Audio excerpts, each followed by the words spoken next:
kepribadian seorang Muslim terkait dengan hubungannya di tengah kehidupannya bermasyarakat, di mana kita membicarakan bahwa manusia adalah makhluk sosial yang tidak bisa hidup sendiri. Karena itu dia butuh teman, kawan, sahabat yang akan menemaninya di dalam kehidupan. Tetapi seorang Muslim bukanlah orang yang sembarangan begitu saja memberikan loyalitas, persahabatan dan pertemanan kepada siapa saja. Tetapi jalinan pertemanan dan persahabatan itu akan dibuat oleh seorang Muslim dengan landasan yang jelas dan tujuan yang jelas. Tujuannya adalah sama-sama mencari ridha Allah, dan landasannya adalah karena sama-sama berjalan di jalan yang dicintai oleh Allah Subhanahu wa taala. Dan apabila seorang mukmin menemukan orang terdekatnya, sahabatnya, teman karibnya menyimpang dari jalan yang diridai oleh Allah Subhanahu wa taala, maka tidak ada keberatan bagi seorang Muslim yang memiliki kepribadian Islami untuk harus berpisah karena dia tidak mau mengorbankan jalan panjangnya hanya untuk loyalitas sementara di dunia. Begitu karakter dan kepribadian seorang Muslim. Pada pagi ini kita akan berbicara tentang apa dan siapa yang bisa dijadikan model ikatan persaudaraan dan persahabatan yang seperti itu. Jawabannya adalah, modelnya adalah persahabatan dan persaudaraan yang dijalin oleh Rasulullah sallallahu alaihi wasallam antara kaum Muhajirin dan Ansar. Itulah model bagaimana ukhuwah, persaudaraan, sadaqah wa suhbah, pertemanan dan persahabatan yang terjalin dalam ridha Allah Subhanahu wa taala. Di mana kita temukan itu? Di dalam Al-Quranul Karim surat Al-Hasyr ayat yang ke-9. Allah Subhanahu wa taala menggambarkan bagaimana hubungan antara dua kelompok sahabat Nabi ini. Yang satu adalah orang-orang yang datang dari Makkah, menghuni tempat yang telah dihuni oleh sahabat dan kawan mereka sebelum kehadiran mereka, yaitu kalangan Ansar. Yang datang disebut dengan kalangan Muhajirin. Bagaimana jalinan hubungan mereka? Dalam ayat itu bisa kita baca begitu uniknya hubungan tersebut. A'udzubillahi minasyaitonir rajim. Walladzina tabawwa'ud dara wal iman min qablihim yuhibbuna man hajara ilaihim wa la yajiduna fi sudurihim hajatan mimma utu wa yu'thiruna ala anfusihim walau kana bihim khasasah wa man yuqa shuhha nafsihi fa ulaika humul muflihun. Dalam bahasa kita terjemahannya walladzina tabawwa'ud dar, dan orang-orang yang telah menghuni kota itu, negeri itu. Kota mana? Kota Yathrib, yang kemudian ma'ruf dengan nama Al-Madinah atau Madinatul Rasul.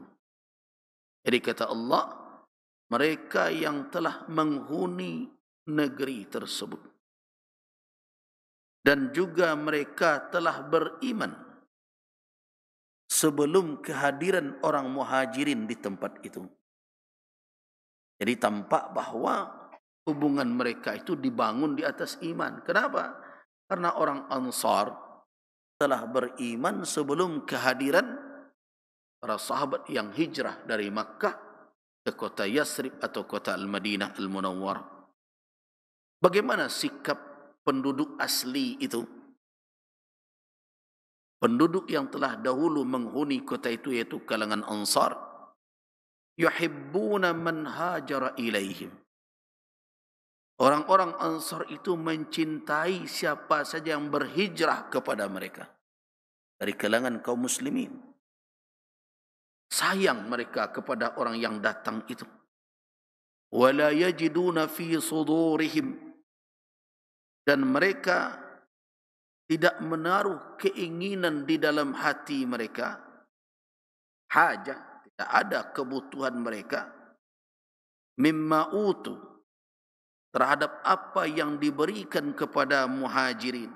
Jadi apa yang ada di tangan muhajirin tidak ada di dalam diri mereka ingin untuk mengambilnya. Tidak ada keinginan untuk menjangkaunya.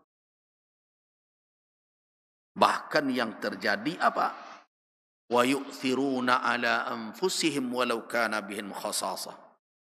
Bahkan mereka mengutamakan orang yang hijrah itu dibandingkan diri mereka, walaupun sebenarnya mereka dalam keadaan kesusahan.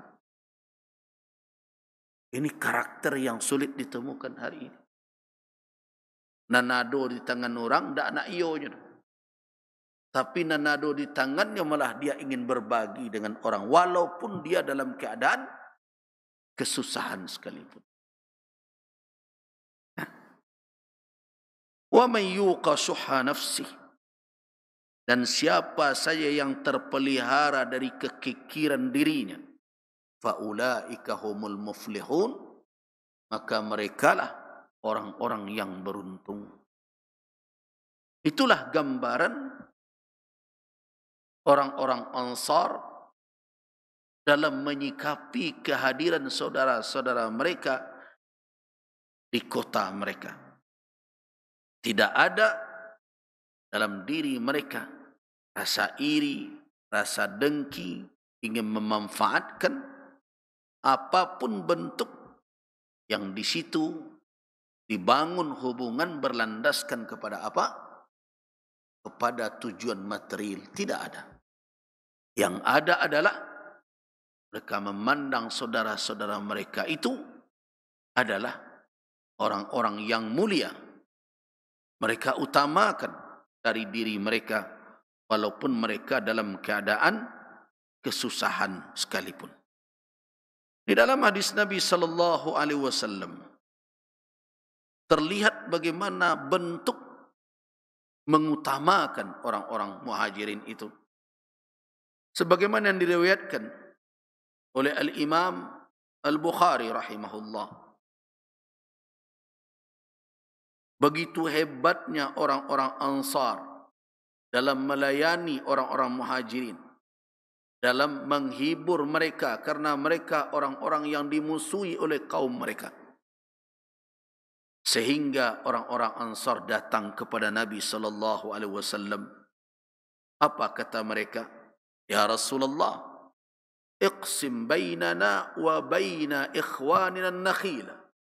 Ya Rasulullah, bagi dua sajalah ladang kami ini dengan saudara-saudara kami yang datang itu. Kenapa? Orang Ansar tidak punya lahan. Orang muhajirin tidak punya lahan. Orang Ansar punya ladang. Ladang kurma. Karena itu mereka datang kepada Nabi meminta iqsim bainana. Bagi antara kami dengan mereka. Ambillah sebagian dari kebun kami. Tapi Nabi SAW dengan hikmah beliau berkata, la, tidak. Tidak perlu sampai ke sana. Faqalu, maka mereka berkata, takfunana al-ma'una, ma ra'ayna mithla qawmin qadimna alaihim ahsana muwasatin fi qalil, wala ahsana badlan fi kathir. Apa kata orang-orang muhajirin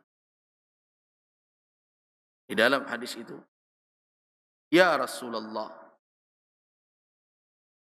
ya Rasulullah, takfunana al-mu'una. Kata Nabi, kalian cukupkan saja kebutuhan saudara-saudara kalian itu. Kami, apa yang kami butuhkan cukupkan saja, tidak usah berbagi ladang itu. Wa nusrikukum fith thamarah, dan kami akan bersyarikat membantu kalian mengolah kebun kalian, dan kami bisa mendapatkan buahnya. Qalu, apa jawaban orang Ansar? Sami'na ata'na. Kami patuh ya Rasul, kami taat. Nah, kata orang Muhajirin kepada Nabi SAW, ya Rasulullah, wahai Rasulullah, kami belum pernah melihat orang seperti kaum Ansar ini. Kami datang kepada mereka, tidak ada kaum yang begitu pandai menghibur kami walaupun mereka memiliki sedikit kekayaan. Dan tidak ada kami temukan orang yang paling pemurah dalam berbagi ketika mereka memiliki banyak kekayaan. Laqad kafawna al-ma'una wa asyrakuna fil mahna. Mereka telah mencukupkan kebutuhan kami dan berbagi dengan kami dalam berbagai hal.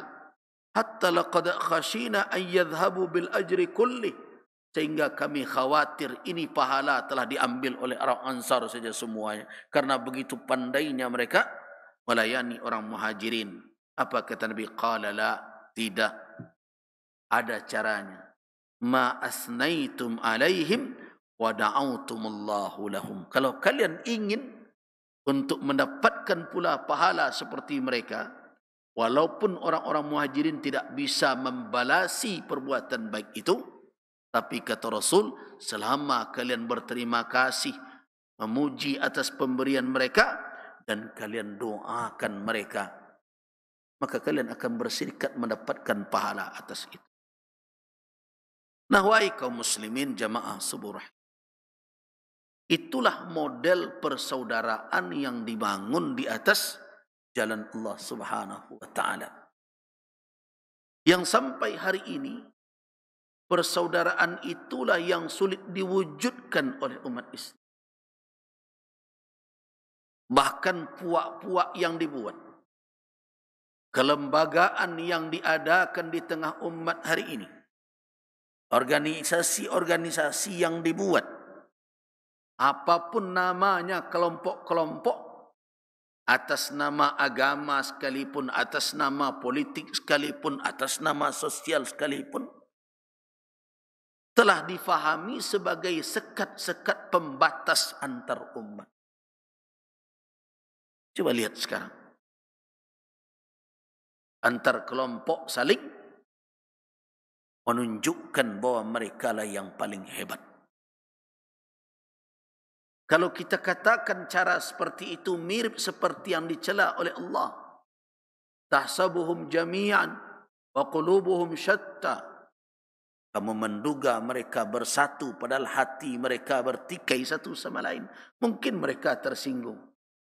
Tetapi fakta dan kenyataan berbicara, kelompok-kelompok itu bukan memperkuat umat, tetapi malah membangkitkan ego dan kesombongan masing-masing dan menganggap diri lebih hebat, kelompoknya lebih santiang dan berbagai.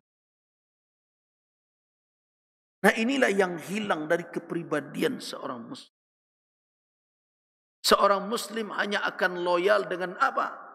Dengan jalan kebenaran yang dibentangkan oleh agamanya.